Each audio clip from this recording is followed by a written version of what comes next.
She's dead. Wrapped in plastic. Welcome to the Twin Peaks Podcast.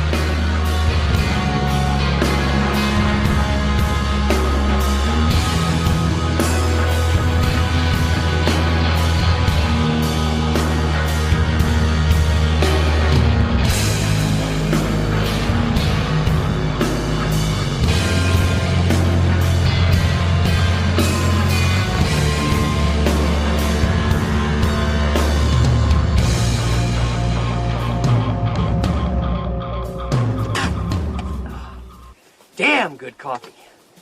And hot. Would everyone please take a seat?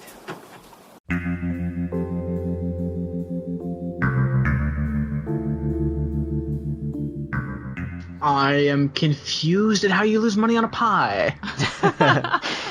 And we are the Twin Peaks Podcast, and today we're joined by our guest, Spencer. Yay! Yay! Hey, everyone. So I wanted to have something fun prepared for you. Josh Eisenstadt was on here a while ago, and I made him call you out. I made him say he was coming after you for the trivia championship. I heard about that. And then I challenged him to come up with some season 3 trivia for you to do on this episode of our podcast, and he said he's like, that's a good idea, and then he never got back to me. So I don't have any season 3 trivia for you. But do you think he would have been up to the task? Have you been, like, rewatching and memorizing? I'm not really memorizing, to be totally honest with you, but I'm rewatching a lot. So I don't know how I would have done if it was like a question about part 3 or part 4. I may have gotten it wrong, but I don't know. The reason, for the listeners, the reason I speak to all this is because Spencer's Twin Peaks Fest champion trivia 3 years running, and you've retired now, right? Yeah, I retired. Forcibly put into retirement. So young to be retired. Yeah. I know. It's a weird word coming out of my mouth, but I have to use it. Yes. All right. So give us your Twin Peaks story real quick. How'd you get into Twin Peaks? And also, how are you liking the new season? Sorry. Oh, yeah, of course. I got into... It's a very millennial way of getting into Twin Peaks. A family friend of mine, she was a doctor, and she always knew about cool movies and cool directors, and she turned me on to all the directors I've grown to love, and then one day she told me about David Lynch, and the first David Lynch movie I saw, if I remember correctly, is Eraserhead. Mm-hmm. And then I think Inland Empire was the second David Lynch movie I saw. Whoa.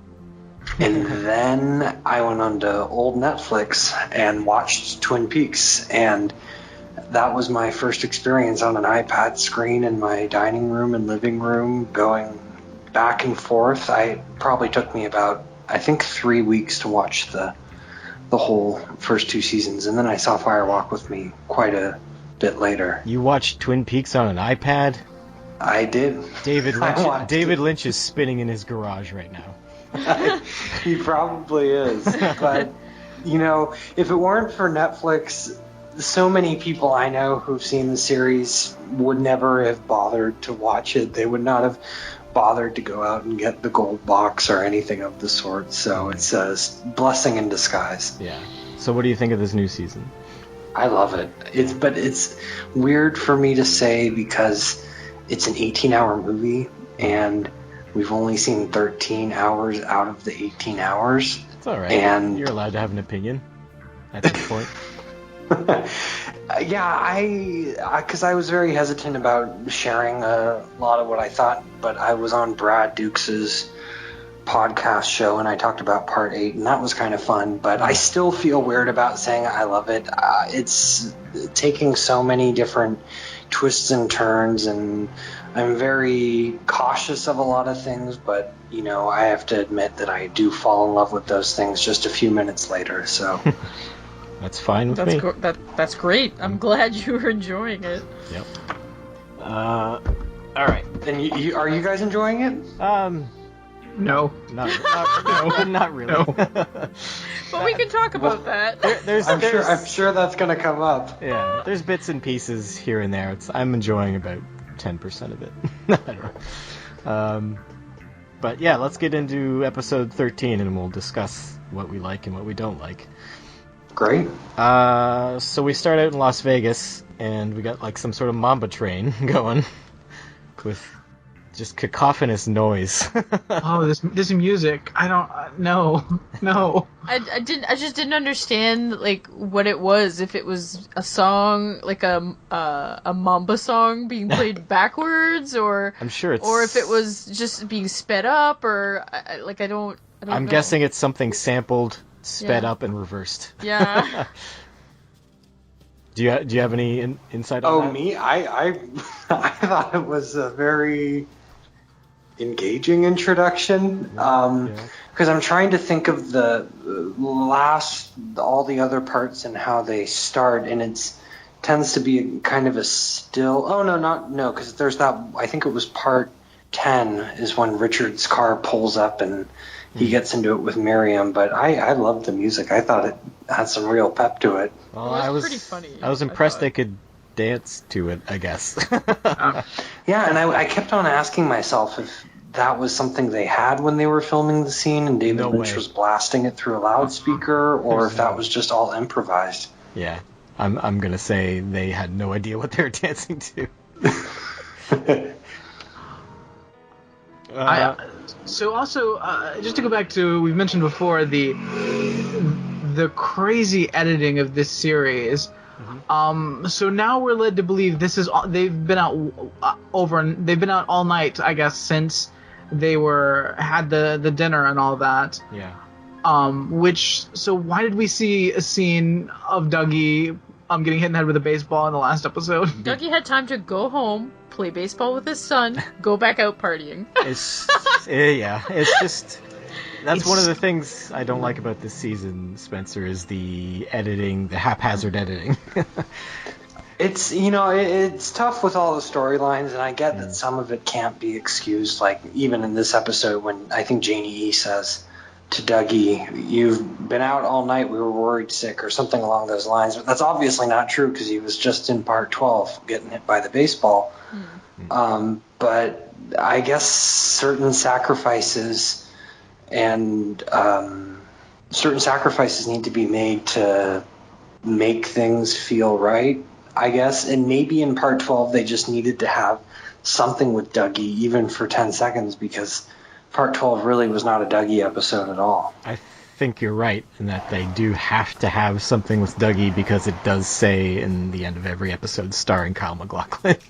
So they're like, oh shit, he's not in this episode. Contractually obligated to include him no matter what, even if it means inserting a random baseball scene in the middle. Maybe. I don't know. Nope. But Brad, did you like? I enjoyed watching Tony hide under his desk. Yes, that's great.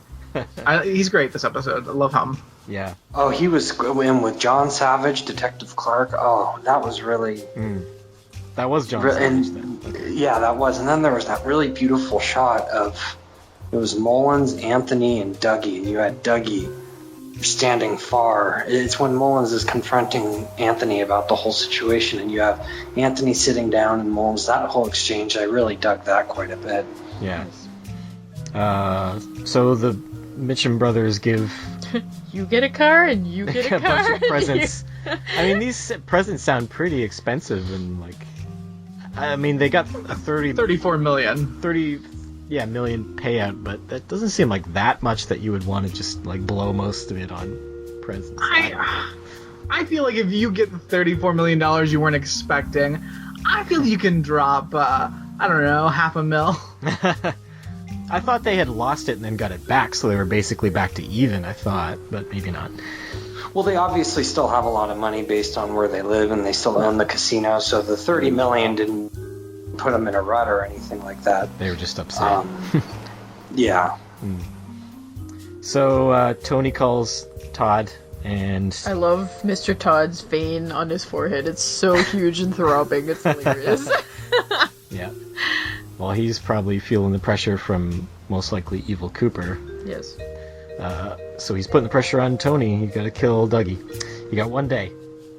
And I like how he's like, but you said 2 before. So does this mean Todd's eventually gonna have to like try to do it himself? I think so. He's gonna have to finally leave that office. I can't wait. Unless he lures Dougie there. I'm interested to see if we ever see Duncan Todd stand up. But there's an 80% chance that he chases Dougie down in a rolling chair. Yeah, the way this show is going, I wouldn't be surprised. Yeah, and that will be the entirety of the next 2 episodes, by the way. So the next scene, Janie gets a delivery of a gym set and a new car. And I just like how they're like, where do you want it? And I was like, who would say anything but the backyard? Place it on my front yard, please. Place it on my roof, please. Yeah. You never know. That was a pretty sick gym set. I maybe would have said front yard. Could you put it inside and we can have like a whole big situation? Yeah, you put it on your front yard, just have all the neighborhood kids all over your gym set all night long. Which it is lit up, so that would work out. That gym set is like the most perfect Fellini-esque thing I've ever seen. I won't lie, I could have watched Sonny Jim playing on that gym set for about 10 minutes. Yeah, it was pretty funny, but then the spotlight just went through it over the top. It was Vegas. Yeah, well, it was very David Lynch. Like I was reading some forums and somebody's like, I picture this is exactly what Lynch's kids had when they were children. They had a gym set with a huge spotlight that just strobed across them. Yeah, it reminded me a lot of, I'm going to screw it up, of course, at my one moment where my voice is being recorded. There's that one deleted scene in Blue Velvet at the Slow Club. And I think it's a dog jumping through a hoop or something like that, and there's also a spotlight. It's a dog in some kind of strange situation, and that reminded me a lot of the whole Sonny Jim playset. The way it kind of kept on going and going, but I just loved how it was perfectly timed. It was the perfect amount of time, and I loved all the lighting. I loved the spotlight. I was a sucker for it. It was just the perfect amount of over the top. What do we think of Janie being like all intimate, like her material wealth? Like, I love you so much because you give me things. I'm seeing like, for me, I'm just seeing like getting like flashbacks of Shelley being in love with Leo because he had a fancy car. You know, but he's got such a nice car, like he has to be a good guy. Or Lucy with Dick Tremaine's sports jacket. Yeah, that, like, it's very, like, these women are very materialistic, and I don't know if I like it. It's like David Lynch can't make a good portrayal of women. I'm still not 100% sure that Janie E is actually real.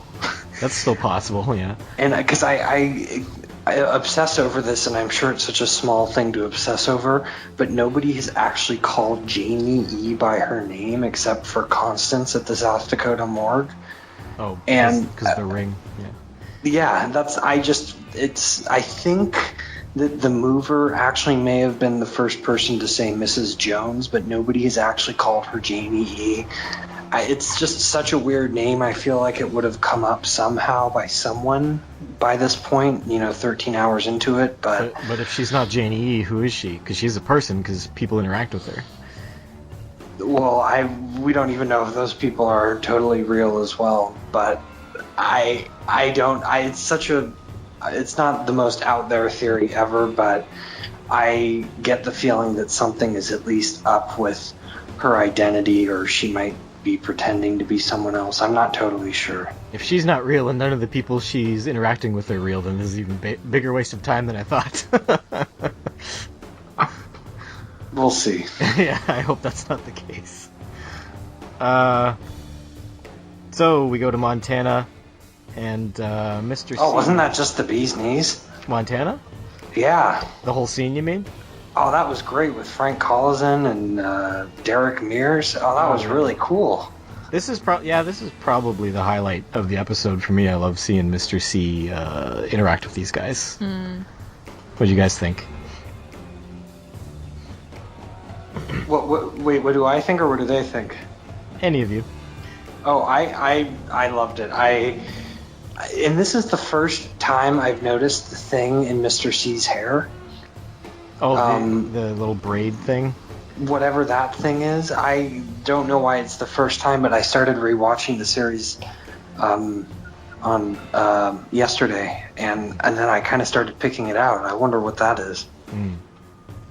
Yeah, I'm very upset that these creeps can afford like this gigantic super television, but apparently no one can afford some Tide to wash their shirts. It's very upsetting. It's a lifestyle choice. Yeah, it's just a bunch of dudes. Who are they gonna impress? I don't think anybody that Mr. C hangs out with is neat in any way. Like, you look at Cheeto Lady and, you know, like, it's just gross, grubby people that don't wash their hands. Seriously. And I have a real problem with this boss guy not having eyebrows. That's, I don't know if that's his The fault. cowboy didn't have any eyebrows in Mulholland Drive. oh, yeah. I don't know if that... Do you want them to draw them in, Brad? Yes. Yes. I don't, it creeps me out. Get some Can't. damn eyebrow implants. This guy played Jason. I don't know if you do that or not, but I think he was the most recent. Oh, really? Jason, maybe. Huh. Does that make him better? Do you accept his eyebrowlessness now? No, absolutely not. Put a hockey mask on top of that face. Aw. Listen, we can't live in a civilized society and have people running around without eyebrows. So yeah, I love the entire arm wrestling game and how Mr. C plays with him.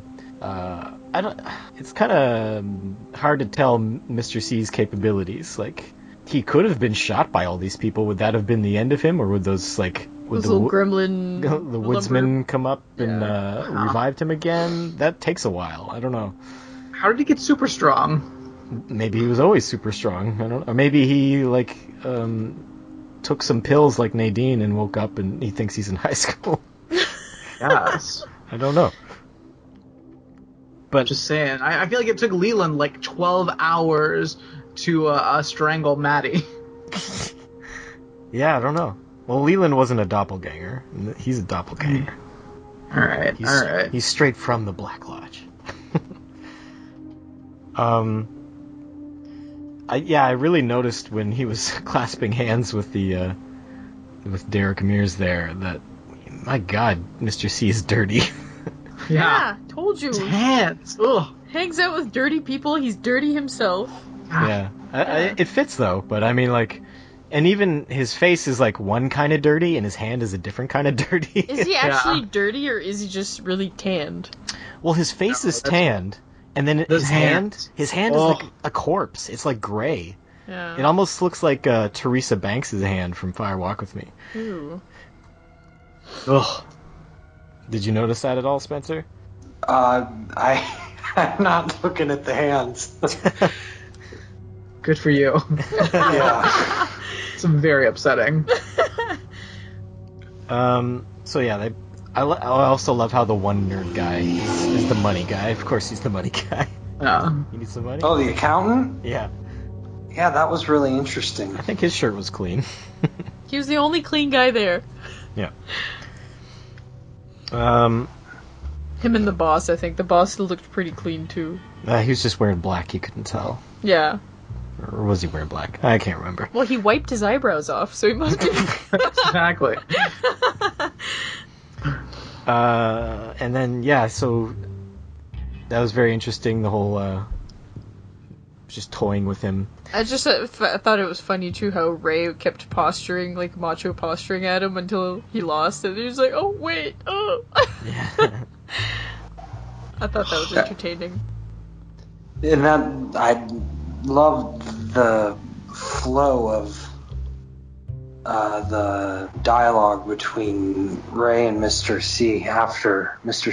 C shoots Ray in the leg. Mm-hmm. All that kind of information we had being thrown around. And then the whole thing with the Dutchman's, whatever that is. Yeah. Could be a hotel. I don't know what the Dutchman's is. Maybe it's in Argentina. Yeah, could be. Yeah. There's so many places to go, and none of them are Twin Peaks. Twin Peaks isn't Twin Peaks anymore. That's why I don't like it. What else happened? He grabs a bunch of cell phones. Yeah, he talks to Ray. Ray tells him, you can't trust the numbers I give you, but I'll give them to you anyways. Yeah, I wasn't sure what that was about. Yeah. Apparently, at least someone claimed to be Philip Jeffries is gunning for Coop.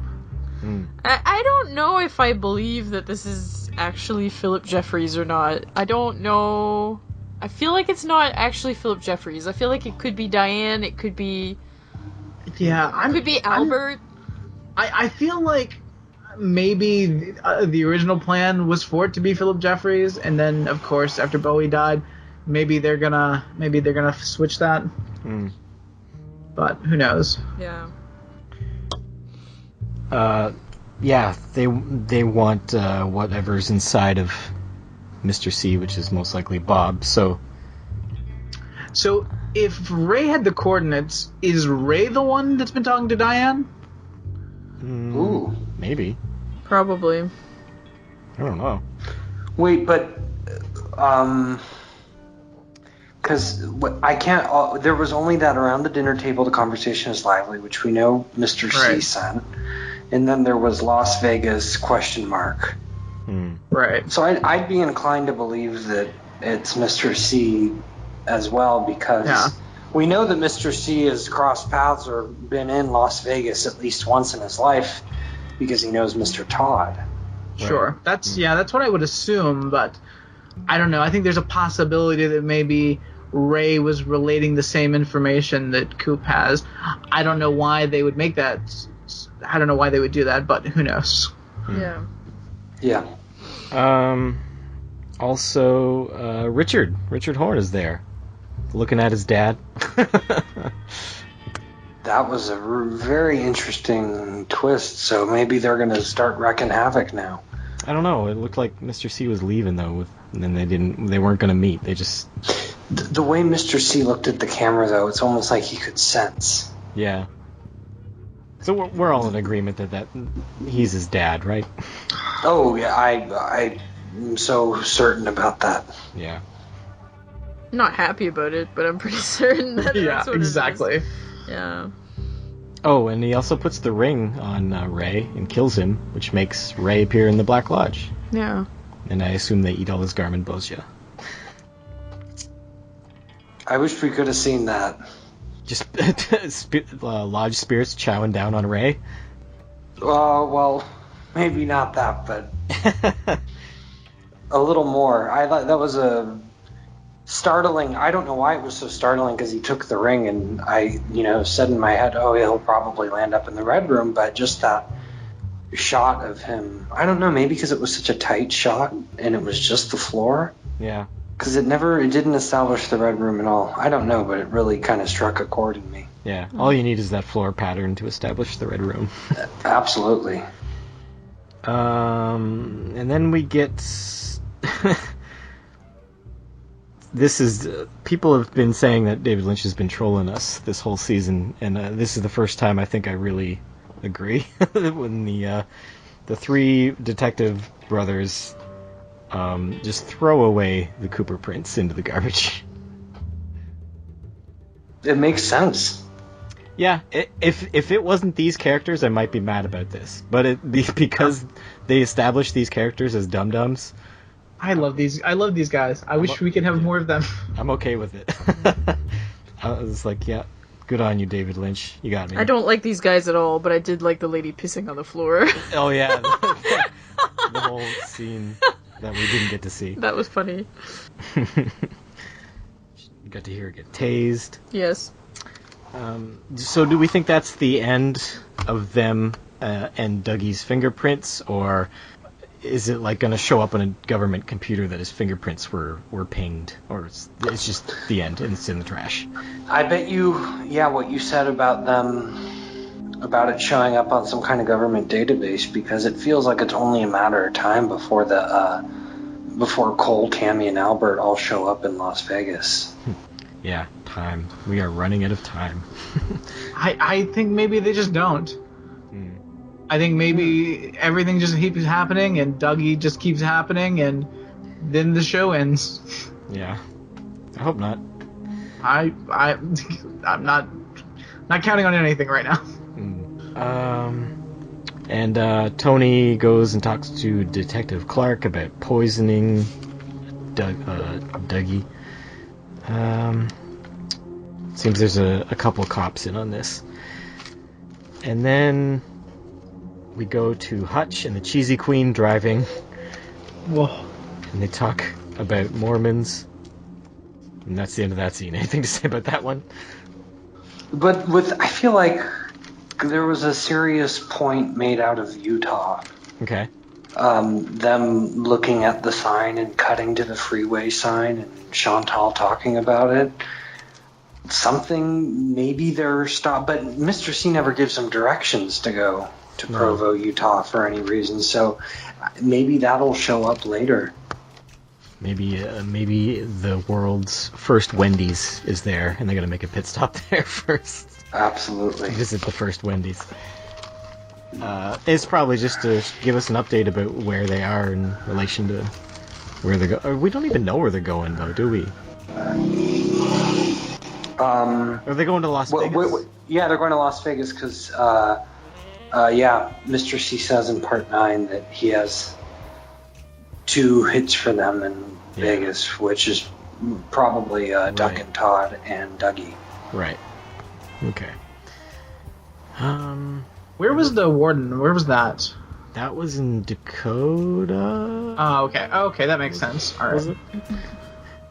So they're heading from Dakota to Vegas. Probably near Yankton. Yes. All right. Yeah. So then we go to Janie E. lovingly pushing Dougie out of the car. But the door doesn't close again. It's an interesting parallel to when she had to close the door with contempt back in part 5 or part 6. Now it's with love, closing that BMW door. Well, yeah, because she loves her new car. Exactly. What if we got a flashback and found out that Dougie was no different at all? Like she always had to push him out of the car? This has always been the case. Could be. I don't know. Like, people have the way he just stumbles into things, like, it's entirely possible that this is the way Dougie was exactly. Yeah, people have said that before, that nobody's surprised at how he's acting because that's how he's always acted, but from that one scene we saw with him and Jade, he did not seem as slow as Cooper does. That's true. Yeah. Yeah. I love when he runs into the door, though. That was a good bit of physical comedy, yeah. Like, I wish we had been rid of Dougie 10 episodes ago. But there was a couple Dougie moments in this episode that I enjoyed. Doesn't mean I wouldn't give them up to get Cooper back 10 episodes ago. You didn't like the Dougie Janie sex scene? Nah. No. It's rape. Not okay. But yeah, I did like that physical comedy of him hitting the door. That was great from Kyle MacLachlan. And Tony's ready to treat him to a poison coffee. Well, it's not poisoned yet. Mel, you had a good point about what he should have done. I don't remember. You said he should have been there with the poison coffee in hand. Yeah, I don't know why he didn't buy the coffee previously, but I think he already had doubts about poisoning him anyways, so I think he was trying to find an out for himself, so he was like, okay, I'm gonna make this as hard for myself as I possibly can. Yeah. I'm gonna buy the coffee in a cup that's open, and then we have to drink it together, and then I'll be like, I tried, I really did try. You know? I really think they missed a trick on this one, because they could have done a real fun comedy bit, because of the speed at which Dougie drinks this coffee. You just you hand him a cup, and before you can put the poison in, he's already drank it. You have to get another cup of coffee. We could just do that. Yeah, that's true. But they did a very good job at establishing that Anthony is unlikable, weak character. Because even when he goes to Detective Clark and asks about getting the poison, he goes into that little fit. What do you have against me? And then Detective Clark says something like, it's because you're a spineless coward or something like that. And that and it cuts to that reaction shot of him. And I just felt like that spoke volumes about Anthony. And even when you see him cowering under the desk at the beginning of the episode, such a weak, spineless thing to do. So it makes sense that he didn't want to dump the the poison in the coffee right at the get-go. He's not cut out for this at all. Absolutely. So yeah, he gets his chance to poison the coffee when Dougie gets distracted by pie, as he's, as he does. The pie saves Dougie again. Yeah. And then Dougie comes back and plays with his dandruff or something. Oh, this is a nightmare. Gross. Yeah, I'm surprised Windswept didn't kick in by Johnny Jewel, but no, I was thinking that the dandruff could be a throwback to the cocaine that Cooper found at Dead Dog Farm. Mm-hmm. I just thought he wanted to draw pictures in it. That could have been it. I don't know what he was doing. I don't know. He might have just been wondering what it was and not sure. And I don't know. Then he just ended up kind of giving him a weird little massage. And I was like, weird. This is so odd. And I don't know why he saw that as a gesture of niceness. If somebody came up behind me and started touching the back of my shoulders that way, I would drink that poison myself. Oh. Yeah, I'm not sure why, I just don't know why he saw that as a gesture of niceness, because to me, it's a little odd that someone would be just poking at your shoulders like that. Hey, buddy, hey. I know what you're trying to do. I see you're trying to poison me. Why are you trying to poison me? That sure isn't very nice. That's the internal monologue in this guy's head. What are you talking about? Gross. I just imagine being the other guy in the bathroom at the urinal, and a crying man comes in and dumps coffee into a urinal and throws the cup into the garbage and then leaves still crying. Yeah, I loved his reaction. He also throws away a coffee cup. That's... Yeah. It was the coffee was that bad. It made him cry and throw out the cup. Then we cut to Becky calling Shelley, and Shelley seems reluctant to be a good parent again, for a moment at least. I wonder when this scene was originally supposed to be. Could be any time. Literally any time. So yeah, I don't know what to think of Shelley in this season. She's doesn't seem like a great mom. She's not always interested in helping her daughter out. She's more interested. Well, her daughter's been taking advantage of her. Yeah, but she also clearly needs help. I just can't imagine that this scene isn't supposed to be originally wasn't planned to be before the fight. Yeah. Because he's been missing for 2 days. Why is...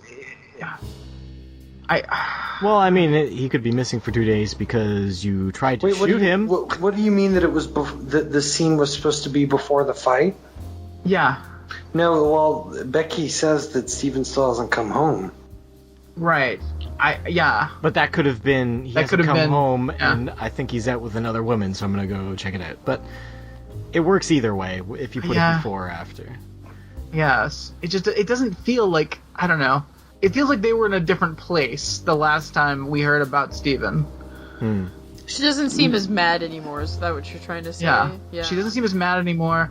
I don't know. But she was already kind of not mad anymore. She was I hate him, I love him, I hate him, I love him.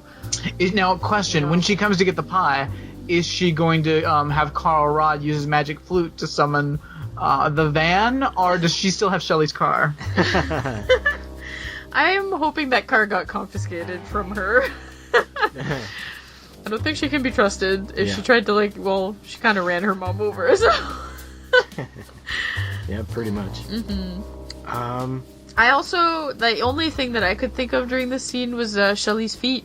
I felt really bad that she's been working in heels for 20 plus years. Her feet must be destroyed. There's no way you could work in heels day in, day out. Oof. Maybe.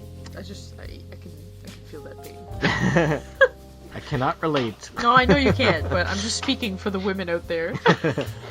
I'm gonna trust Someone has to say something, goddammit.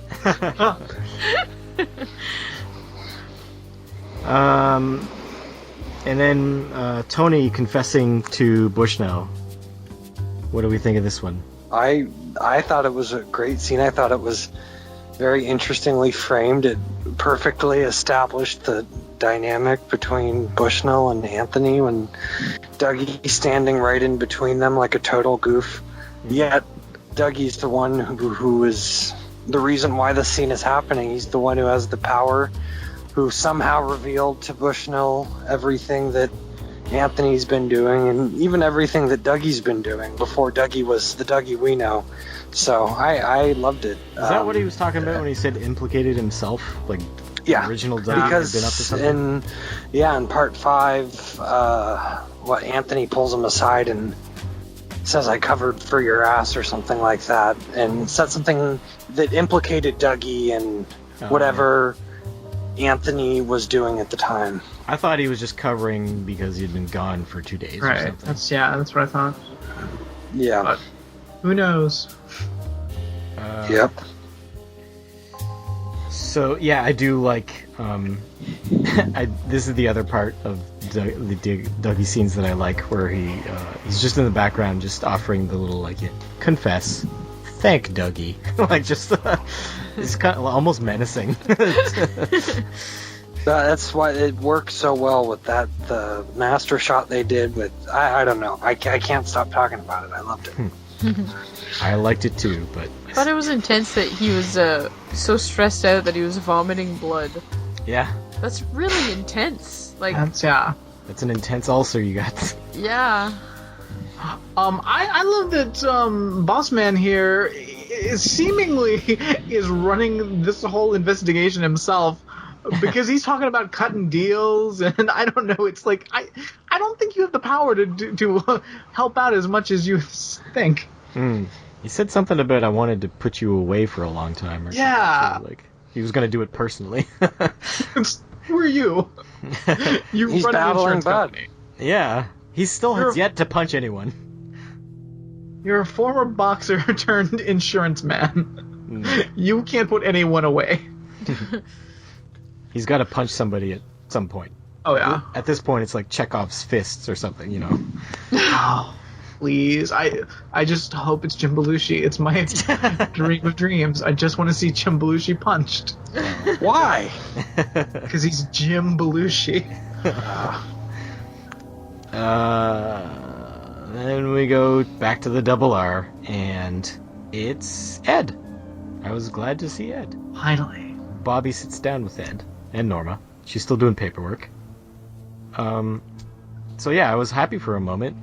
And then by the end of the scene, I was just like, fuck the both of you. I don't care anymore. You couldn't make it work after this long? You wasted your entire lives. But I did notice, and I was trying to figure this out, I think Ed, maybe when he sits down or when he leaves... Oh, no, when Norma gives him the food, doesn't he say, "Thanks, babe"? Mm-hmm. He does, which means, like, they're still got that, you know... yeah, there's still something thing there, definitely. They have not moved on. They're at the exact same point they were 25 years ago. They're both... He's pining for her, and she's maybe pining for him, but they're both not together. Yeah. So... Instead, she's going to be stuck forever trying to understand how her business works. I mean, I'm stuck as well, because I don't understand this business at all. No. Well, it sounds like she's franchising with her business partner, and maybe they're going on dates on the side. But he's running her other stores and making them profitable by using cheap products, but still following her recipes. She doesn't like that. He says specifically that this store is the most unprofitable, and that's because you're losing money on the pies. How do you lose money on pie? I wasn't sure if he meant pie specifically, or if he was just talking about all of her food and he just said pies. Or did he mean a pie chart?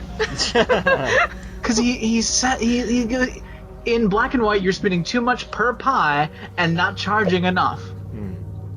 What? Okay, listen.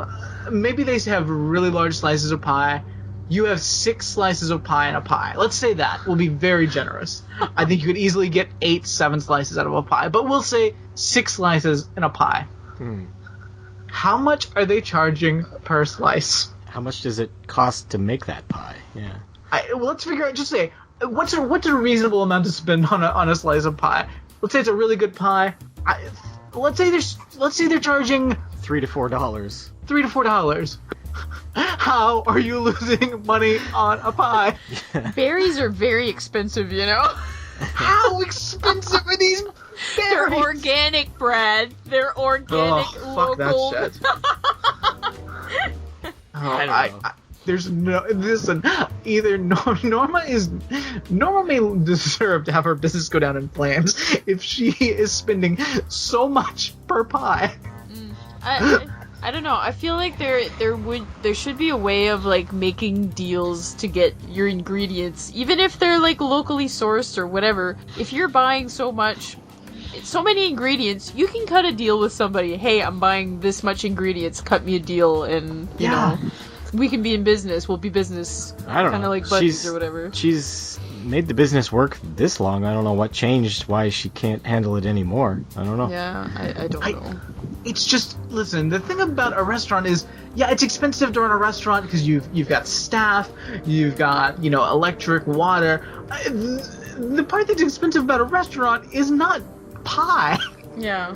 Listen, I know this is a TV show and it's all about cherry pie because, Twin Peaks fan service, whatever. But the pie is not breaking the back of the restaurant. I don't know. I didn't take it literally for pie. I thought he was talking about every food. Like, every food you're selling. What? I just want to know what food that she's not serving at the right price.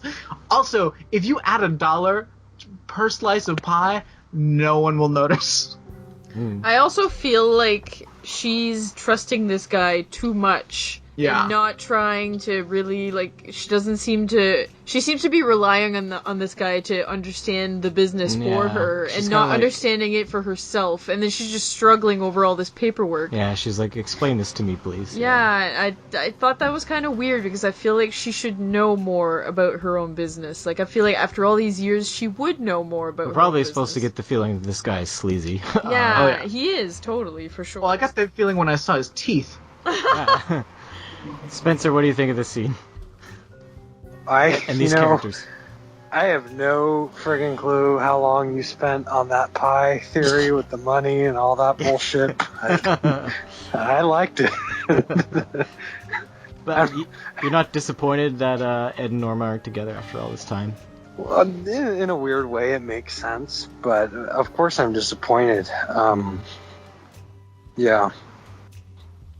I feel like they don't care enough to make it work. Why do I care enough to invest my feelings in it? You guys have not been able to work this out since high school. You know what? Fuck you guys. You get what you deserve. Time for a TV character intervention. Yeah. And again, I feel like this dude is stealing money from the restaurants and using it to buy fake teeth. And then we go and after that scene, it was a little odd that we go directly to Jacoby and Nadine. And since we went to Nadine, I thought it was Ed because I thought he was like, I've been rejected by Norma. I'm going to go back to Nadine. But no, it's Jacoby. So much better. What'd you guys think of this scene? I thought it was a little creepy on Nadine's part. Love it. I don't know why. I think I just love any wacky subplot that involves Nadine. And also her crazy vest. Yeah. Or sweater, or whatever the hell that is. Absolutely. I love the crawling for the potato on the floor anecdote. It's fun to be clued into what we've been missing in the town of Twin Peaks for the last 25 years. So hearing about Nadine crawling around a supermarket 7 years ago looking for a potato was a fun little thing to let my mind wander on. That sounds like it was a sad time in her life, though. It was probably before she established her store. Yeah. Could have been when she and Ed divorced. Did they divorce? Because he's still wearing a wedding ring, I believe. Yeah, he is. Doesn't mean he's married to Nadine. Mm. Her and Mike could still be very happy together. I hope they are. I mean, I think Jacoby's going to come in between her and Mike, but until I hear otherwise, Mike and Nadine forever. I think Jacoby's just her celebrity crush. I don't know if she even likes him in a sexual way. I think she just idolizes him, like, be my leader. Yeah. Exactly, Yeah, he's kind of becoming a cult leader, isn't he? A cult of one, yeah, but yeah. Oh, God. Next time we see Dr. Amp, she's going to be on the show. That'd be great. That's going to be the great.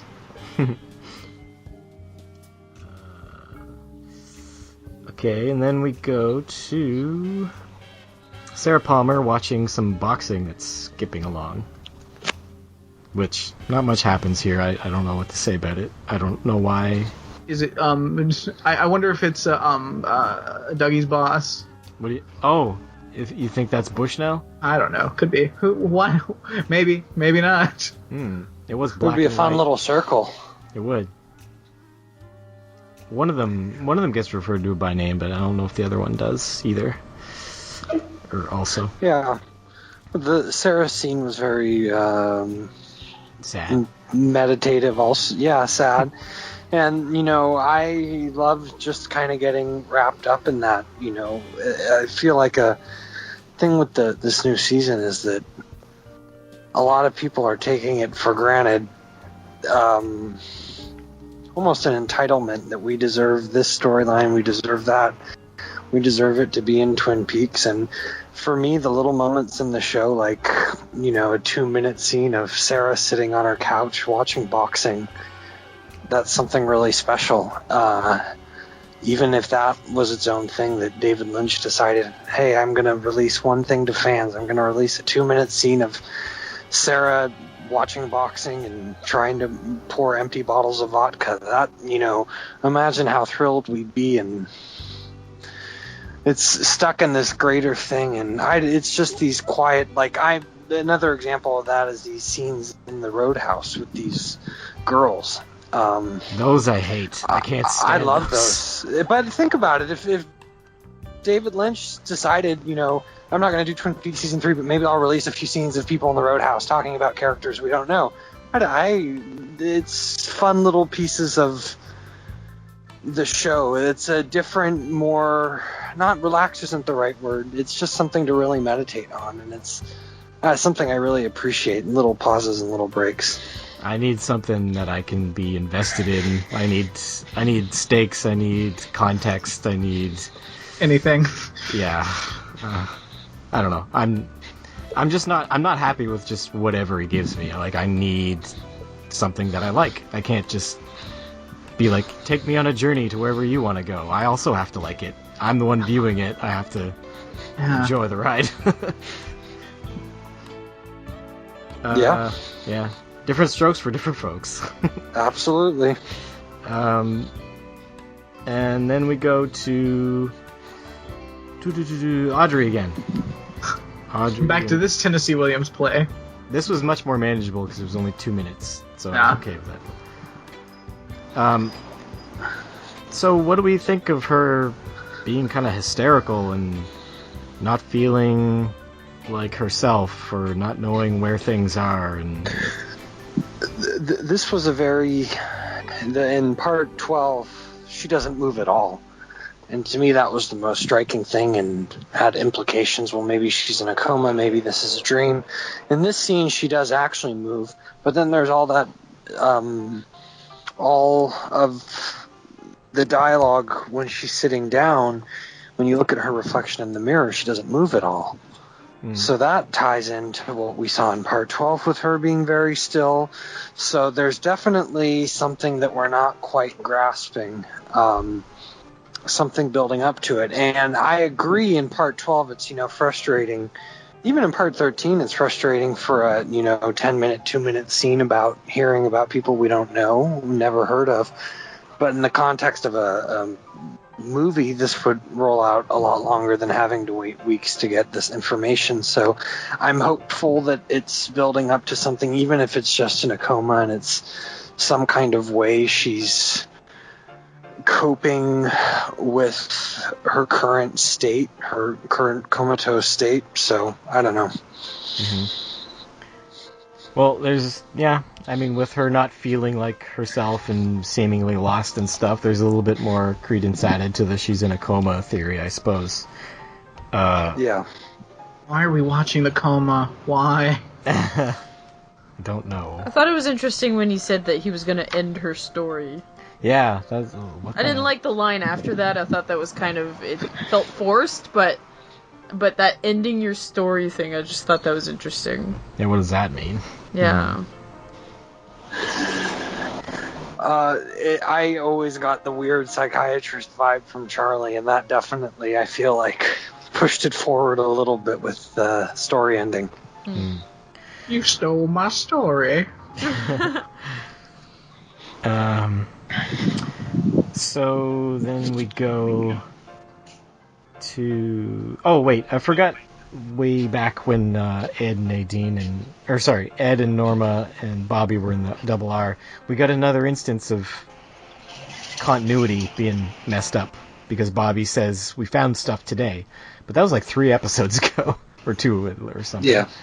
Oh, of course, because this thing is just put in a blender. So, I just don't like that aspect. I wish it was tighter. Then we go to the second time, where I'm sure David Lynch is trolling us, with, well, maybe he's not trolling us, he's just doing something... I think he's trying to reclaim, because he wrote that song, right? He's probably pretty proud of it. Yeah. So... he knows the fans don't like it. Well, some fans don't like it. So it's just like, you know what? I'm pretty sure now that it's the greatest song ever written. I mean, I don't know. I feel like he's like, well, whatever. I like this song, so I like it. And I like the way James. I like the way James sings it, so whatever. I'm just gonna do it.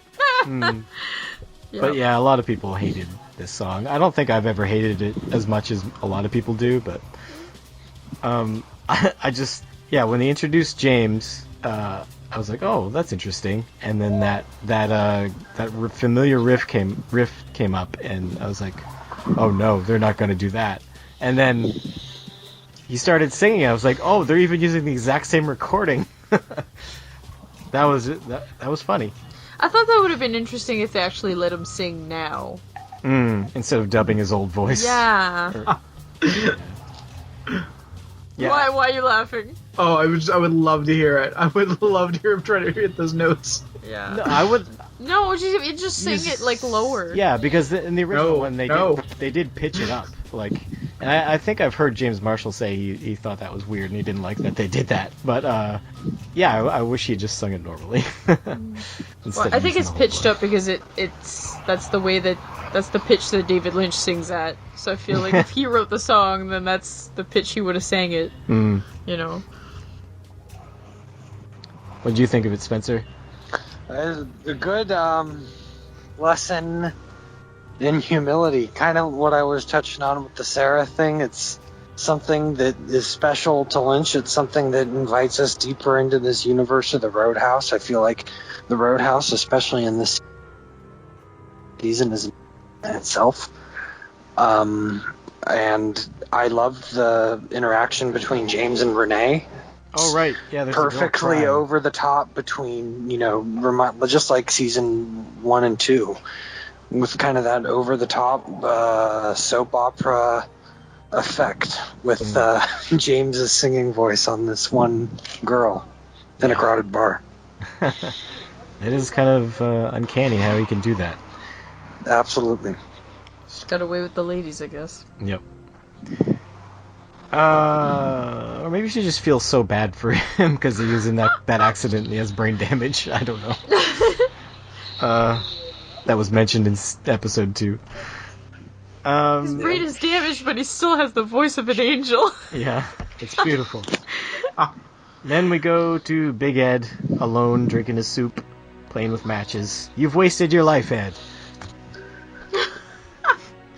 You know, if Twin Peaks has taught me anything, especially Twin Peaks Season 3, is that life sucks balls. Yeah. And yeah, nobody's shown me that more than Big Ed. Yeah. Seriously. But then there's that bear with me sign, so... Yeah. That was delightful. Yeah. You think that's promising more to come? I think so. What do you... I think part 12 was a real turning point. The way the episode played itself out, there was the clear motif of people waiting for things and it usually not paying off. Waiting long amounts of time for things like Dougie with the baseball is one example. Of course, now that I bring it up, I'm totally blanking on the other examples of that in the episode. Oh, Audrey and Charlie, when Charlie goes on the phone, that whole 10-minute scene, and Charlie won't even tell her exactly what was said on the phone, and it kind of, and if you look at it in the whole scope of it being an 18-hour movie, the 12th hour would technically be the end of the second act. So I feel like it was a very metaphysical statement about moving on from, and I feel like 13 was promising with that. 13 had a strong beginning with the jazzed up Mambo line and then Cooper shooting Ray. I don't know, but yet it ended on a very quiet and not peaceful, but it's that note with Big Ed. Somber, exactly. Somber note with Big Ed. Drinking his soup. But I'm very hopeful. And that's the end of the episode. Hi, Caitlin. Hey, guys. Caitlin, did your power come back on? My life came back on. Oh. So you're just here in time to give us your thoughts on the episode real quick. Oh, super. Okay. There was some good action, I thought, from Evil Coop. Yep. Yeah, and I don't know. I enjoyed that. I enjoy his mercilessness. Yeah. Anyway. That was my favorite part of the episode, too. Yeah, essentially. I mean, the Dougie stuff, I guess, was a little bit fun, but I don't know. I'm kind of resigning to myself. Maybe this is all... Oh, we can't hear you. Can't hear you. Hello, hello. Come back. There you are. Okay. Hello. Sounded like you were being sucked away in a wind tunnel. Or into another dimension. Yes. Oh. Yeah. Anyways, I've kind of resigning myself. I'm like, oh, maybe this is almost Yip Coop. He kind of haphazardly helps people like Old Coop used to help people, but I just lost belief. And yeah. I don't know. It was a fun episode though. Yeah. All right. Well, if you had to rate this episode, and you do, what would you give it? What would I give it? I wrote my rating down somewhere too. I was just trying to find it. Okay. I would give this one a 7 lost potatoes out of 10. Oh, that was my rating. Lost potatoes, really? Yes.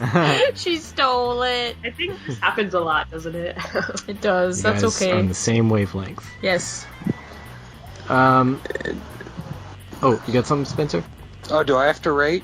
Yeah, out of 10 and some sort of rating system. If you need some time, we can start. Oh, no, I'm fine.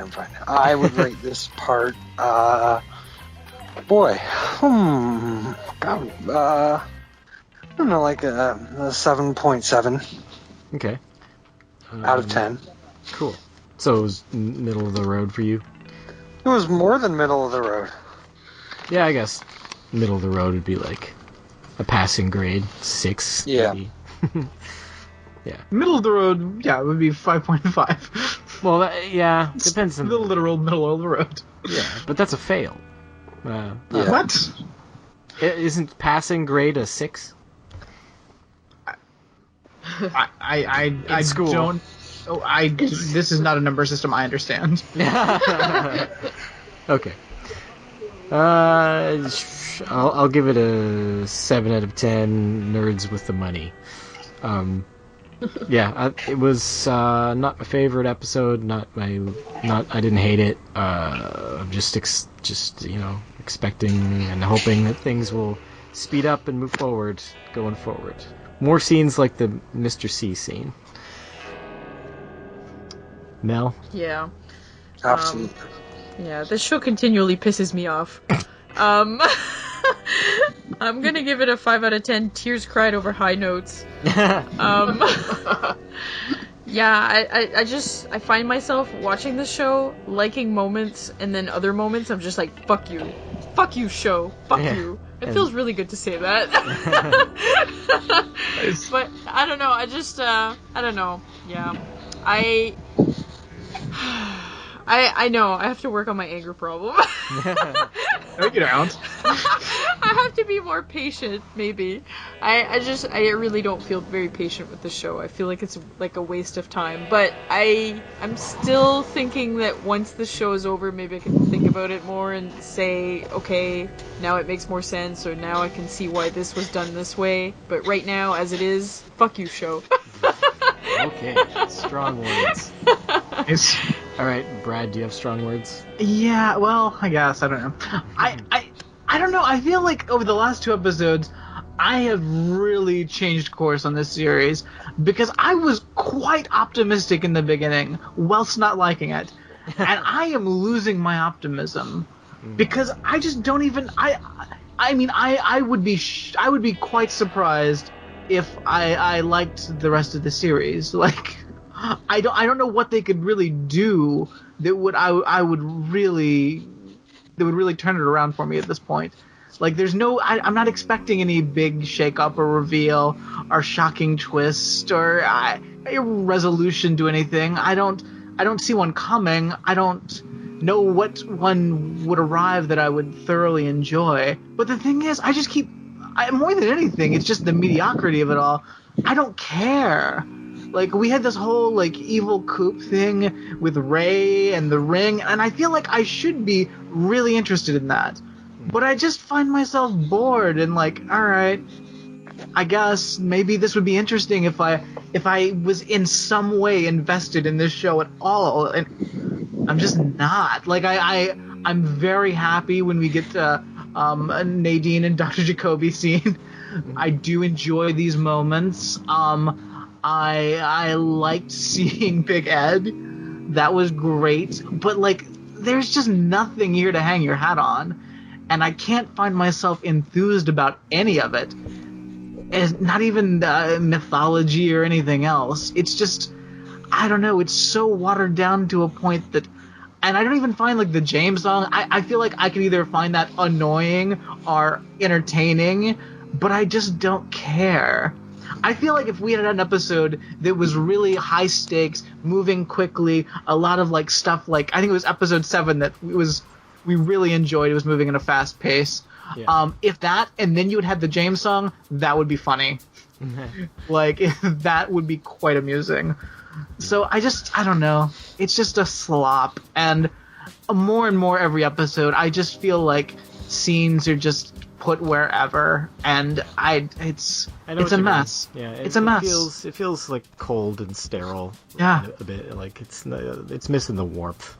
It's missing anything. I don't know. There is nothing here for me except Dr. Jacoby and Nadine. And I'm holding on to those tiny moments because it's all I have. So, yeah, I'll go 6 out of 10 Montana eyebrows. That's what it's called when you don't have eyebrows, by the way. Montana eyebrows. Okay. You know, I do, like, for, like, the way that you view the show, Spencer, I feel that that's really interesting because I can't sit there and enjoy the little moments and say, okay, this is what Lynch is presenting, I'm just going to enjoy it because this is what he wants to show me. You know, I just wish I could do that, but I just feel like it's just someone telling me a boring story and I don't want to listen to. Enjoy is a strong word within itself. Okay. I don't really watch TV except for Twin Peaks, and that Twin Peaks is an entirely different experience. It's not even really a TV show; it's an 18-hour movie. So you're more of a movie guy then, are you? Yeah. I guess I am. But I love to just kind of get lost in the world. You know, those moments in the Roadhouse, those moments with Sarah, I feel like I'm in the room with them, and that's just a really special feeling that I don't really get to see on TV anywhere else. And it's something unique, a breath of fresh air. Well, I find that really interesting that that's how you see it, you know, like I think that's great. I'm happy you're happy. Yeah. I said that about other guests. Yes, I'm happy. Indeed. Yes. I'm happy that people are getting enjoyment out of it, even if I'm not. Yep. So do you think you can stick around for our feedback section, or do you got to split? And I'm gonna pass. Okay, no problem. So you got anything you want to plug before you leave us then? No, I don't have anything I want to plug. Thank you so much, you guys. All right, thanks for coming on. Have a good evening. No problem. You too. Bye-bye. Bye. Bye. All right. We got one more feedback for episode 12 that came in late. I'm just going to read it because there's a little bit of interesting stuff here about how the show is made. So this is from Joe. I found this episode funny and interesting. Some scenes were extremely uncomfortable. Audrey's entrance was not what I nor anyone else expected, but that's another story. I think there's more to this episode than outside the realm of the story. There are outside influences. The scenes at the Mayfair Hotel are filmed in Paris, France, and this was done at the behest of Showtime for economic reasons of getting a 30% tax rebate from the French tax rebate for international production. To get this rebate, a certain percentage of filming has to be in France, and it has to have a certain amount of French cultural references. Oh my god! Which is why the woman is French, and why they are drinking French Bordeaux. Oh my god! Seriously! You can see it in the credits. Bullshit. You can see it in the credits. There's some sort of bit. I French know, but that's Yeah. such bullshit. I don't think Lynch wanted this restriction, so he decided to go a little overboard and make this very irritating scene. I also think that's why Audrey is basically under the control of this weird little bean counter. I think Audrey is Lynch and Showtime is the wormy little wimp named Charlie arguing over control. Huh. However, I think this will be the last scene at the Mayfair. I think the series has met the threshold for the rebate, and this scene was the series saying goodbye to the whole French rebate malarkey. That's what I think. And I think Bob has a hold on Mrs. Palmer. Thanks, Joe. That's very interesting if that's true. Very interesting. Yeah. But guys, David Lynch isn't controlled by whatever or something. Whatever or something. Yeah, There's no way. Like, you always have to apply to studio demands. There's reality of film production. Yeah, like you always have to compromise with TV execs. Like for them to let him do all this crazy bullshit, like he would have had to apply to some demands, you know. Yeah. Okay, Brad, do you mind playing one of those feedbacks? Sure. Alright, this one's labeled Johnny Hurley. Just one sec. Who's that from? Johnny Hurley is from... Oh, it's from Chris JC. Oh, nice. Nice. Didn't you change your name, Chris? to Johnny Hurley? Let's find out now. I'm crying already. Hello, Johnny. How are you today? Amazing. Hello, Johnny. How are you today? Hello, Johnny. How are you today? Mel's holding a lighter. There's no easy out. You're just going to have to turn me off. I'm not stopping. Hello, Johnny. How are you today? Hello, Johnny.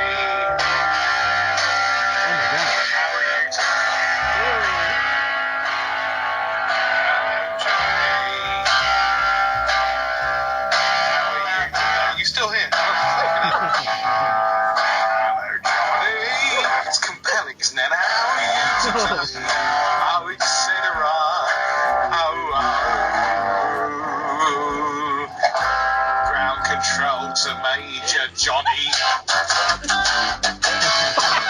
Oh my goodness. Amazing. I love you, Chris. Yes. Oh, that was so good. All right. That was great. Here's a feedback from Will. Can you read it, Caitlin? Yep. Damn you, Frost/Lynch, for making me think Ed and Norma were together and then ripping away the joy I got out of that idea. Norma could do so much better. Apparently that area is struggling economically, but Twin Peaks is flourishing. Poor Ed was so sad and lonely. I'll give you a hug, big guy. I want to hug Ed, too. He seems quite huggable. Yeah. I enjoyed the Dougie scenes up until we got to Anthony's confession. I'm done with that story. Again. Too bad those officers didn't believe that Dougie was a former FBI agent. Sunny Jim playing in the backyard was beautiful, though. So Richard Hort is part of Ray's evil posse? I don't know why the fuck Audrey is here. I did like the way you can see her reflection when the camera was on Charlie. Dr. Amp and Nadine, cute but pointless. Unless they hook up later. Oh! That would be weird. How slowly is time passing? Is this the same day Bobby and company went to see Mrs. Briggs, or is this scene out of order? They're all out of order. Overall, a decent episode. A nice chunk of it was in Twin Peaks. Later, well... Thanks, Will. Yeah, thanks, Will. Thanks. Mel, do you mind reading this one? I do not mind. It's from Jonathan Vasilovic. Hi, Twin Peaks podcast. John from Cardiff here. So I thought I'd try and cheer all of you up. Aw, thanks. With the hate mail you're probably receiving regarding your opinions on the return. Myself and a significant number of my friends are huge Twin Peaks fans and have been since the late 90s. We are also avid David Lynch fans and adore pretty much all of his work. Yes, even Dune. But what about Inland Empire?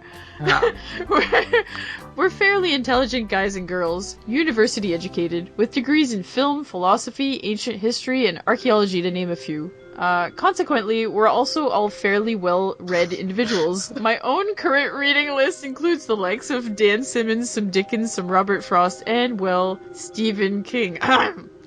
My point is, we're intelligent, educated people with an above-average understanding and appreciation for Lynch and his medium, so all this pseudo-intellectual guff about how only intelligent and thoughtful people can appreciate the return is grade-A hipster horseshit. Hey, guess what? So far, we're kind of hating the return. It's emotionless, disjointed, overly pretentious, and a continuity nightmare, filled with fan service of the worst kind. It's actively ruining 27 years of Twin Peaks lore. Can someone please tell Mark Frost that his own beliefs in alien cover-ups and conspiracies belong on that shit show of his called The X-Files?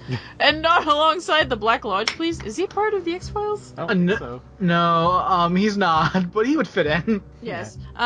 Lynch has always been an auteur, an acquired taste, and that's fine when it's directed at projects that it suits. Projects that are primarily aesthetic journeys, where the plot is almost secondary. That's fine, but that's not Twin Peaks. Yes, Twin Peaks has buckets of atmosphere, visual and oral experimentation, and a good helping of Lynchian surrealism, but the return is infuriating. It's nothing more than one huge Lynch masturbation. I can hear the cries of people saying it's his creative vision and we should respect that. No! Why? As has been said before, many times before. George Lucas, anyone? Thank you.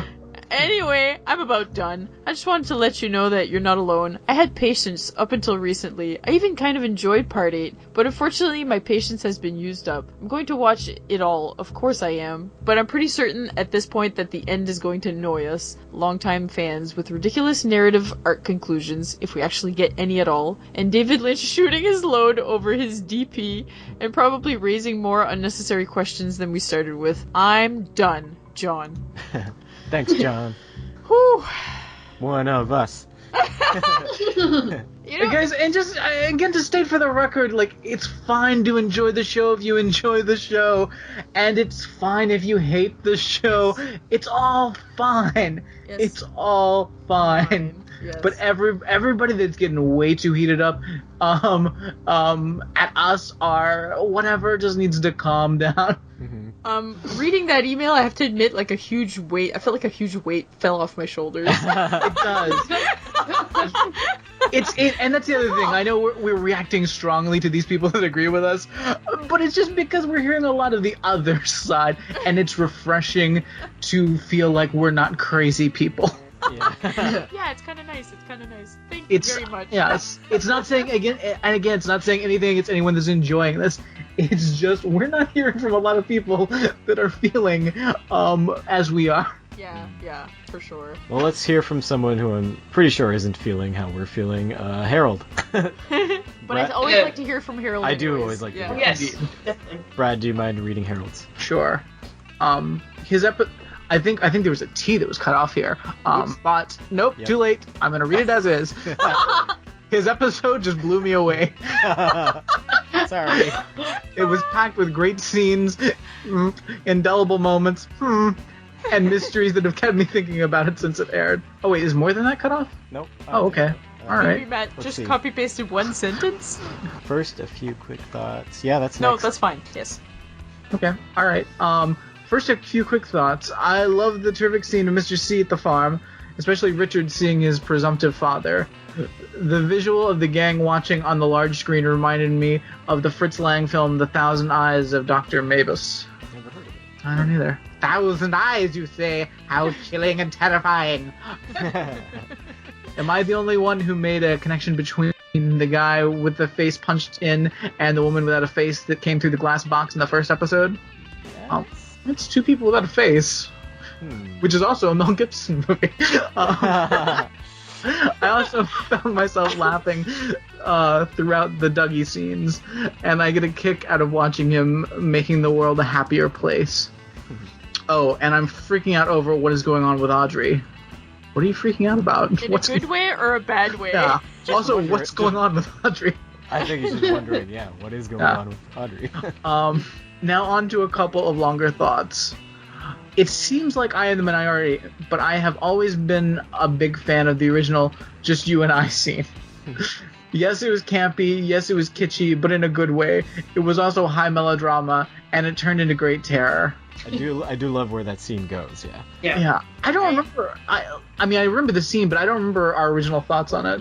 I know it's like an awkward scene. It's just weird because it's James and the pitch is weird, but I like the whole like sexual tension of that scene. Like I like him like looking at Donna but then looking at Maddie for longer. I thought that was interesting, and I like where the scene goes after that with Bob just crawling over the couch. That's really cool and scary. Yeah. Definitely. So I would tend to agree with you, Harold. I know like that the whole James singing is just awkward and weird and hilarious. Yeah. I'm not having watched it in a while, I'm almost positive I prefer that version than the one we watched in this episode. But back to this email. And the use of the song in episode 13 had its own weird alchemy. On one hand, yes, it was a troll on those who hated the scene in the original series, but it was also a troll on those in the audience who want the season to be a replay of the original.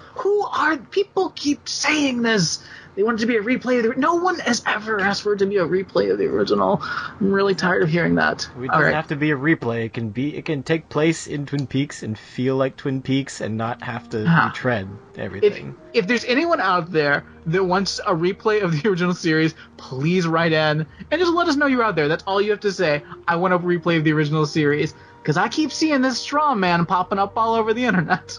What's the podcast email again? Just gotta do something.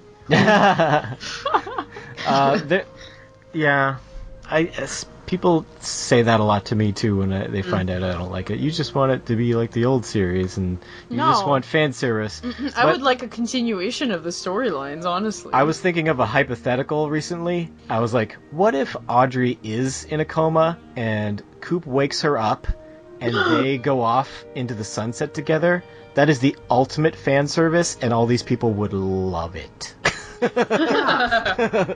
And most of the scenes in Twin Peaks we've had have been fan service. Yeah. Also, James Hurley singing that song is fan service. Yeah. All right. Yeah. All right. Whatever. That's what he's saying. Yeah, that's what Harold's saying. All right. Sorry to get just derailed. That wasn't anger directed at you, Harold. Again, I'm just addressing this issue that keeps being said. All right. it will troll on the audience who want the season to be a replay of the original, even though those people don't exist. Because guess what? You got just what you thought you wanted. Those people don't exist, so they didn't want it. I also find it also sad. Yay, he came back. Oh, Hi, hello. Morgan. It's been a while, friends. I also find it also sad to see James trying to recreate his youth, a time that now to him probably seems magical. When he was this is still the same sentence. When he was adored by both Donna and Maddie, each vying to take Laura's seat behind him on his motorcycle. I got a similar vibe from seeing Big Ed sitting alone at the gas farm with... Oh, Carol, your use of sentences. You can't just put commas everywhere. I got a similar vibe from seeing Big Ed sitting alone at the gas farm with his to-go cups of Norma soup and coffee. It was a perfect encapsulation of love lost and missed opportunities and was my favorite moment of the episode. But the biggest takeaway from this episode is that some of the curious aspects of the season are starting to coalesce. We were wondering about the reuse of footage of Norma sitting at the diner and Dr. Amp's podcast, or why the customers at the Double R changed in that one scene. Obviously something is going on that we are supposed to notice. It's not that Dwayne Dunham is a bad editor, or that Frost and Lynch don't know how to number the pages in the script. I think it's more that they're like, we got to fill 18 episodes and we don't have enough footage. I generally think it's the fact that David Lynch cares so little about plot and story, and it's all just about visuals, that he genuinely doesn't care if it makes sense. He just wants the image and feeling that he wants because he's an auteur and he directs purely on feeling and doesn't care about plot or story or any of the other elements of making film/television. And that's great for people like Spencer that like to get that feeling, like to watch it just, I get this really cool vibe from watching this, or I just like the feeling I get, Yeah. There is definitely a contingent of people that I want to get inside David Lynch's head. And if that's your thing, cool. I don't trust David Lynch, and I don't need to be inside his head. All right. I'm intrigued by Harold's proposition. I'd like to see how this goes, though. Sure. This week there were several time discrepancies, which make it clear that all of this has been intentional. My not complete list includes that Dougie is continuing his all-nighter from episode 11, skipping the game of catch last week, that Bobby refers to learning about something from his dad earlier today, when at least a day has passed since the revelation. Also that Bobby asked about Shelley, seemingly unaware of her relationship with Red. Becky is worried that Steven is missing, seemingly unaware that he has been with Gersten. Sarah's TV is in a loop. Possible other examples of jumble time are that Sarah is now running out of alcohol when she just stocked up. She just may drink a lot. She just drinks that much. Yeah. That Ed is having soup right after having a full dinner at the diner. Ed's a big man. You don't call him Big Ed for nothing. Maybe a time loop also explains why Sarah freaked out upon seeing the charred turkey jerky. Perhaps it wasn't there yesterday, or was she there tomorrow? Oh my god, if they're stuck in a time loop... Flash sideways, guys. Oh my god. No wonder I've been so, ugh. There's no way... Get me out of here. It's Groundhog Day, but in, the worst way possible. If there's no way it's going to be resolved in any reasonable manner. I don't have any trust in that. Okay, we got a little something extra from Matt in Matt A in addition to his regular one. So here's let me read you his dream. Oh my god. Let me share with you my David Lynch dream from last night. I dreamt I went to a performance of Lynch's Zootopia, a theatrical experience, I guess you would call it, as there didn't appear to be any real narrative. There's a shocker. Some actors were dressed as animals, whilst others manipulated animal puppets. During one sequence, the actors left the stage and the audience had to leave their seats so we could interact. The animals had conversations with each other, and we weren't supposed to listen intently on their private conversations.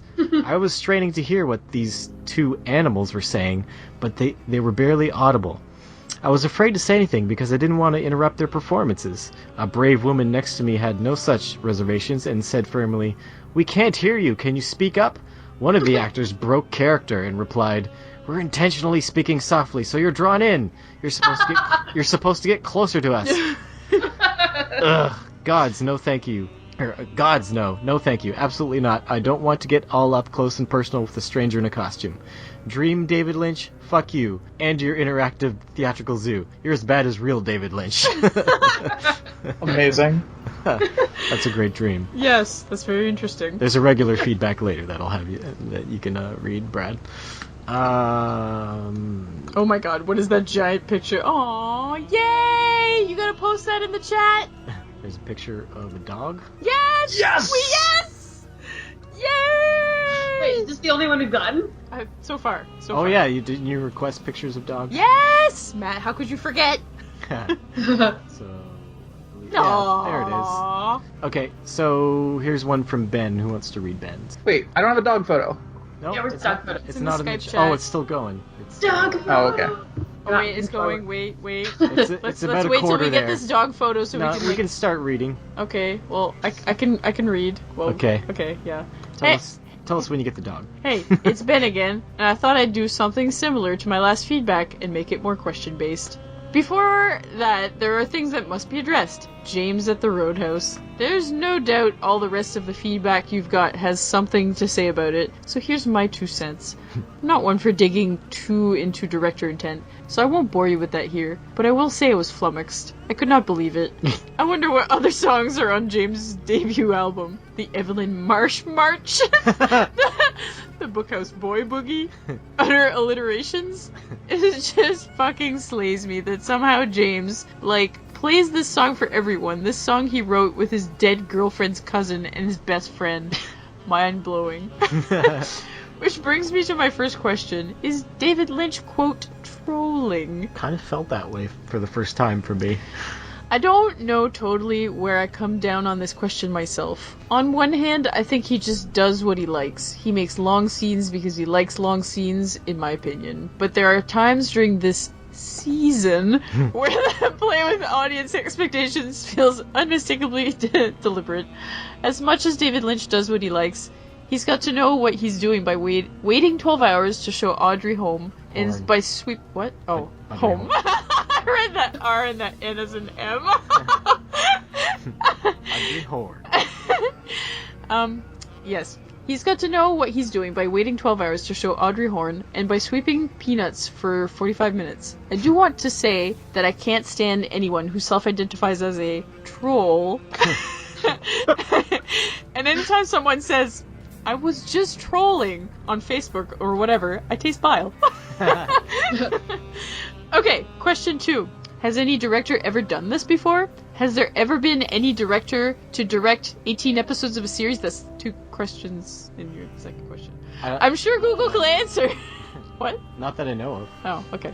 I'm sure Google could answer, but I'm curious of your thoughts about that. I guess I've just been so excited about getting the content that I never considered the fact that this is kind of unprecedented. Has any director ever done this before? I've never really thought about this. I don't know if you can count it as directing 18 episodes of television. It's like he just directed one big movie and then cut it up.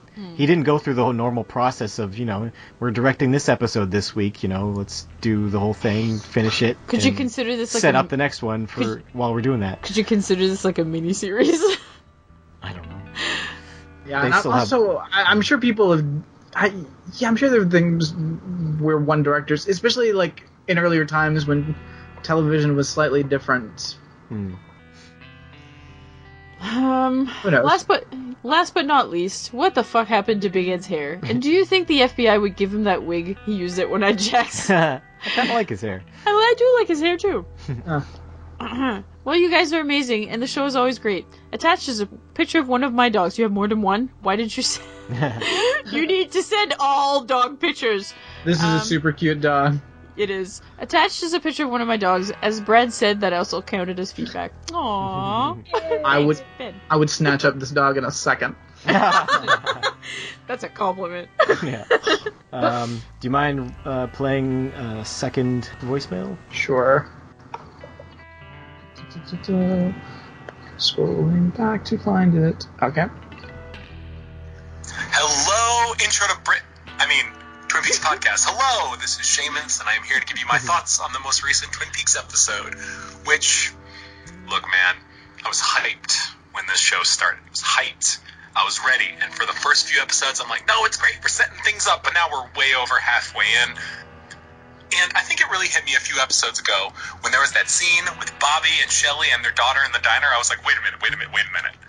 This is the Twin Peaks I wanted. It was confirmed again with all the Big Ed stuff in this episode. I was like, I miss this Twin Peaks. And it says something when I hear just you, and I think, oh, this is Twin Peaks. Because the rest is just, look, maybe it'll all tie together, but that doesn't mean it was enjoyable along the way. I mean, I'm still going to keep watching it. I still enjoy watching it, but just not what I wanted. But something that I like to do when I watch these episodes is I like to think about the kind of conversations that take place between David Lynch and Mark Frost. So I'm going to give you a few that I wrote out. Just, because I imagine all the scenes where David Lynch, makes out with girls or does something completely horribly sexist. So here's their conversation on that.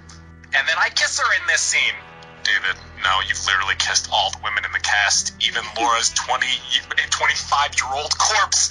Gordon's got to check for clues, Mark. It's in his character. One day, Lynch. One day. What's that, Mark? Sorry, I was being interviewed by People magazine again. I hear there'll be lots of babes at the photo shoot. Yowza. Or, whenever I see, Mr. C's wig, I think about the conversation that happened there. Hey, Mark, let's put Kyle in a wig. It'll be hilarious. But that means I'll have to rewrite the whole season, Dave. What's that? You want coffee? And then, David Lynch just urinates coffee in Frost's cup. Oh my god! Sure. So that's what I think about when I'm watching Twin Peaks. Thank you all so much for keep doing this podcast, and I'm listening to all the episodes. You guys rock. See ya.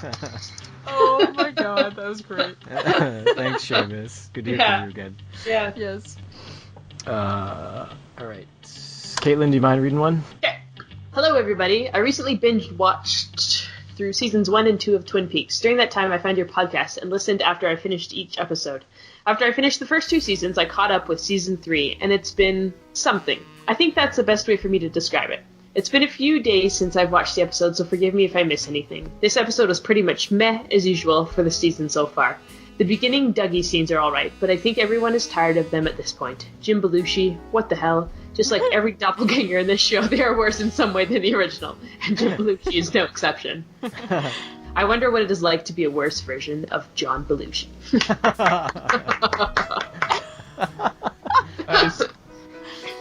The evil Coop scenes were pretty good in my opinion. I feel bad for Kyle MacLachlan that he has to play some pretty drastically different characters from Coop, but to me he is doing the best with what he has.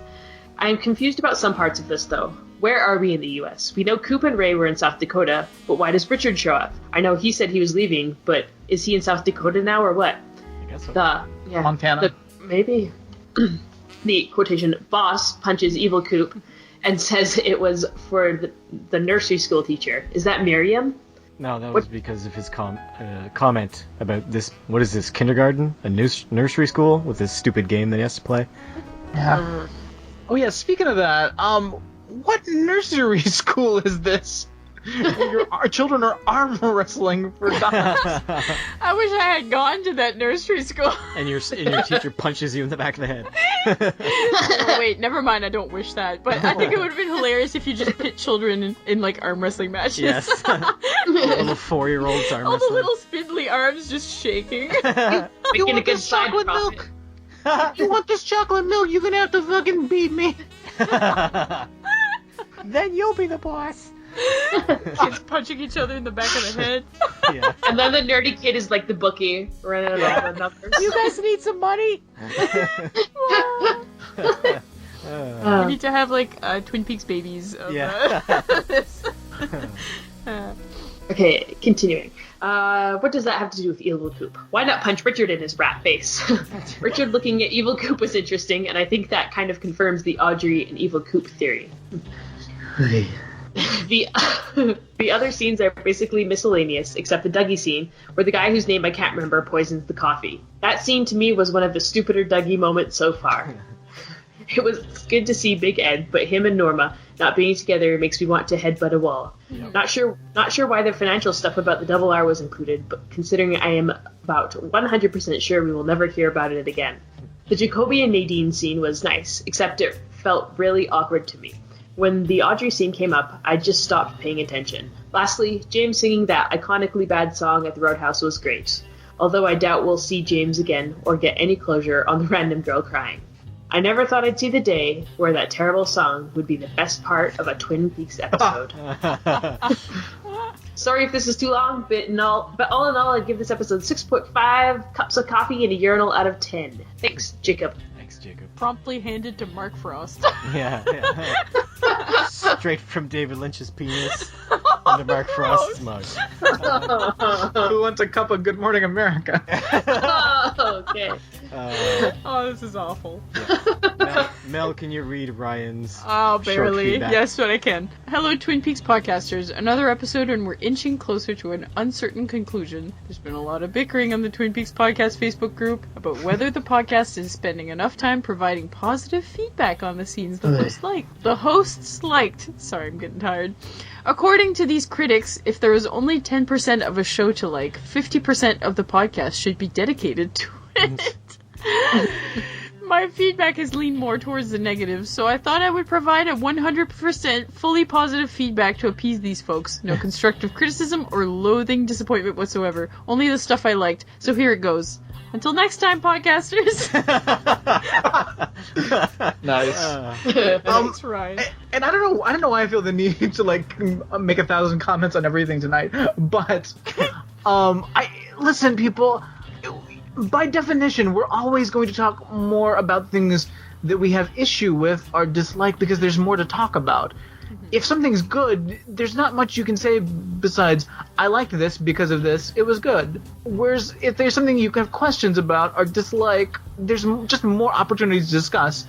So no matter what, that's always going to be the case. There will be more to talk of on the negative end. Yeah, we're just trying to talk to each other and see if the other people that watched it as well can help us understand it more, or just help us understand our own feelings about the scene. Like, a lot of the times I'm confused about how I feel about this until I hear what you guys think, and that kind of helps me form my opinion, or just zero in on it. Okay, so we got one more voicemail, and then Matt A's feedback, and we're done. Hi guys, this is Chris. Episode 13 was a little bit better than 12, not quite as good as 11, but it made me think of something that I've never thought about before, and this might be the ugly truth that we've been avoiding, but man, I don't think we really want Dale Cooper to come back. I think Cooper has finally found a better life than he ever had before as Dougie.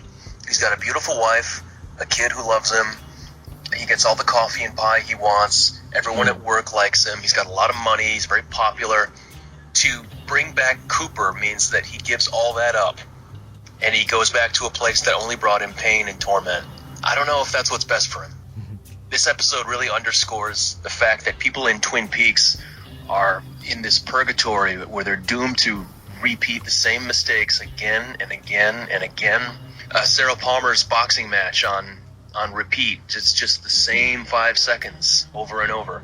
Whether it's Shelley dating a younger bad boy, Ed pining for Norma, Bobby wrestling with his responsibility and never realizing how much grief he still has for Laura, and probably for his dad too. I hope that's not the point David Lynch is trying to make, because that depresses me. But food for thought. Bye. Interesting. Thank you, Chris. Yes, thank you. Our last one is from Matt A. Alright. Point 1.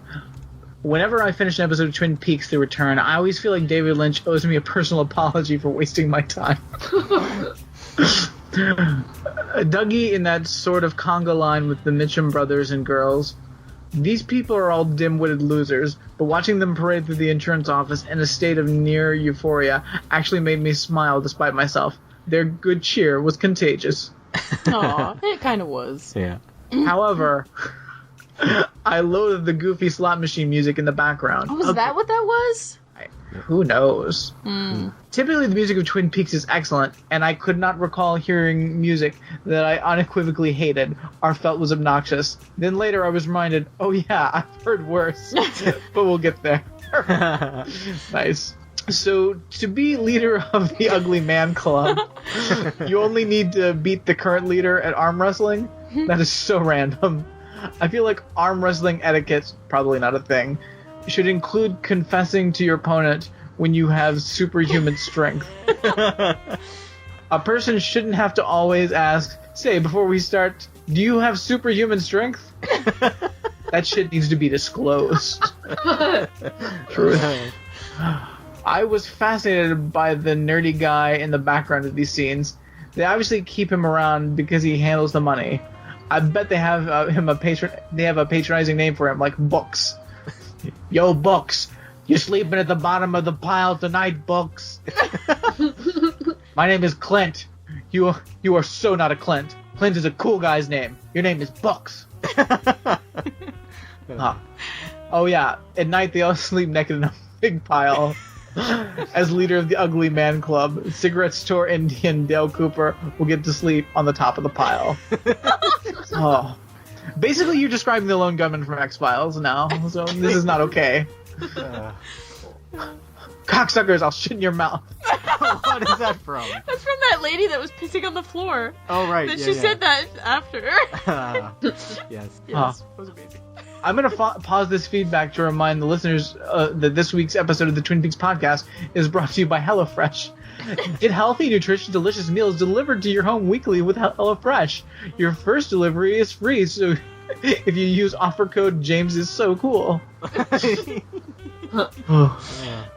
Like Hollywood and the world in general, I stopped paying attention to Tom Sizemore. For one thing, Matthew Lillard already filled my watching grown men cry quota for the year. So I did not need more of that. Thank you very much, David Lynch. Norma is still stuck in the back booth, buried in paperwork. At least she gets lines this episode. It turns out Norma is the face of a double R franchise. I find it hard to believe that her pies and dinner food are so good that they're franchise-worthy. If her food is anything like that of Tweed's Cafe in North Bend, Washington, her food is mediocre at best. And way overpriced. Exception, their menu item of grapefruit chunks floating in a bowl of Sprite. Which is the height of sophistication. This is a true dish that was on their menu. Oh, I don't know if it's still there. Somebody got that. We were like, what the fuck is that? Oh, it's grapefruit in a bowl of Sprite. You never had it before? It's a thing around these parts. What? We're like, what? Yeah. Oh, I still can't get over the price of pie being an issue, but whatever. I don't remember Sherilyn Fenn being that bad of an actress. It's not her fault. It's not her fault. James Hurley performs his mind-numbingly boring song. I like that his journey as a musician started and ended with that song. He wrote 11 words on a piece of paper and then repeated them over and over in a repetitive melody and thought, this is it, my first song, and I've reached perfection. No need to write another one. Do women like it when grown-ass men sound like they're still 7 years old? I thought James sounded ridiculous, but Renee fucking loved it. Mm-hmm. She thought it was touching that he's got all that brain damage and still managed to write a song. Yeah. It turns out that Grace Zabrisky's side gig testing facial capture software is a pyramid scheme. She won't get paid unless she gets others to test the software. So she's wrote Jessica Zor, who plays Renee, into the program. There's a guy in Jessica's ear whispering as she listens to James, the music is moving you. It's making you sad. Show me some tears. Now, unexpectedly smile. You're loving it. It's ecstasy. Laugh. Laugh louder. Drink some wine. Drink some more wine. Stop. You're abruptly sad again. Sadder. Sadder. I said sadder, you idiot. The guy who designed the software is a real jerk. Then Big Ed eats soup. As always, I am shocked that anyone considers Twin Peaks: The Return to be good television. It is a collection of scenes, some good, many bad, and there's little holding it together, which amounts to a whole lot of nothing. Also, the next person who utters the excuse of 18-hour movie gets a slap to the face. Whoa. Ooh, did that hurt, Spencer? I'm sorry. I mean, an 18-hour movie still can't be crappy for 13 hours, guys. Yeah, it's not an excuse. Yeah. Also, who watches an 18-hour movie? Not me. Okay, that's all our feedback. Thanks, everyone. I can't tell if we're running long just because we've been on this call for quite a while, and we started recording partway through. But, Brad, what do you have to plug? Guys, you can hear me on Calavici Fashion Cast talking about the fashions of Quantum Leap with Claire and Tammy. Also, you can hear me on the Ramjack podcast discussing all sorts of shenanigans. Though I'm not on either one of those shows this last week, there's episodes without me. So if you hate me, these would be your times to dip in. Caitlin, did you get all your work done tonight? Yeah, I did. Thank you very much. It's Mission success. Yeah. Tired. Okay, and we'll see you all next time for episode 14, is it? Yeah, it's 14. Yeah, mission success for us too. We made it this far. We made it through another one. We did it! Yay! Heroes! Woo!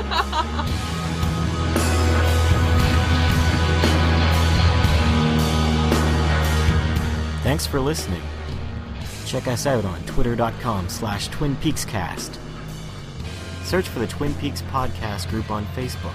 And visit us on twinpeakspodcast.blogspot.com. Email your feedback to twinpeakspodcast@gmail.com. Yeah, now